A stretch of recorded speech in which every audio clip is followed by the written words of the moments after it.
لیکن حضرت عثمان غنی وہ ہیں جنگ کے موقع پہ جنت خریدی ہے، غزوہ تبوک کے موقع پہ اللہ کے راستے پہ اتنا مال خرچ کیا کہ رب حضور سے جنت خریدی. اور جس وقت مدینے میں حضور آئے، ایک ہی کنواں ہے جس کا میٹھا پانی ہے، باقی سارے کڑوے پانی والے کنویں ہیں. تو سیدنا عثمان غنی رضی اللہ تعالیٰ عنہ حضور نے مسجد نبی کے اندر کھڑے ہو کے اعلان کیا، کون ہے جو مسلمانوں کو پانی لے کے دے اللہ سے، اس کے بدلے میں جنت خرید لے. مسجد میں پیسے دینے ہونا، اللہ کے راستے پہ لگانا بڑی تکلیف ہوتی ہے. ایک ایک نوٹ کو 20 مرتبہ ہم دیکھتے ہیں، بھائی مسجد میں لگانے جا رہے ہیں، کہیں کوڑا روٹی نہ چلا جائے. 10 دینے تھے، کہیں 20 کہیں نہ چلا جائے.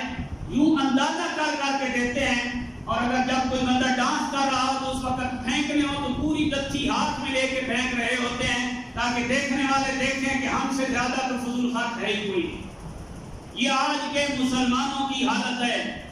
لیکن اس وقت کے مسلمانوں کی حالت یہ تھی، حضور نے خطاب فرمایا کون ہے جو مسلمانوں کے لیے پانی کا بندوبست کرے، اس کے بدلے میں اللہ سے جنت لے. خاموشی کے ساتھ، کسی کو نہیں بتایا. جس کے نام پہ دینا تھا صرف اسی سے وعدہ کیا.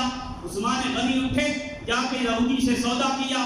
سودا کرنے کے بعد آدھا کنواں خریدا تھا، پلٹ کے آئے حضور کی بارگاہ میں عرض کیا، یا رسول اللہ فی الحال اس سے جو سودا ہوا ہے آدھے کنویں کا ہو گیا ہے. مطلب ہے ایک دن مسلمان پانی پی سکتے ہیں، ایک دن دوسرے لوگ. ایک دن ہم پانی لیں گے، ایک دن یہودی اور وہ اپنا لیں گے.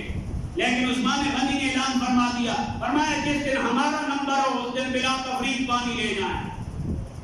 کوئی پابندی نہیں ہے یہ یہودی ہے، یہ عیسائی ہے، یہ غیر مسلم ہے. پانی اللہ کی نعمت ہے. جس دن ہمارا نمبر ہو اس دن سارے پیے. جانوروں کے لیے بھی عام ہے. جب یہودی نے دیکھا تو اس طرح تو کاروبار ماڑا پڑ گیا ہے کہ یہ کسی عجیب سخی سے واسطہ پڑا ہے کہ اس نے سارے ہر ایک چیز پر لگانا شروع کر دیا. پھر اگلا آتا اس نے پھر بیچ دیا پورا کنواں بیرے روما. سیدنا عثمان غنی رضی اللہ تعالیٰ عنہ خرید کے مسلمانوں کے لیے وقف کیا. قیامت تک اس کنویں کا جب تک دنیا پانی پیتی رہے گی اس کا ثواب عثمان غنی کے نام اعمال میں جاتا.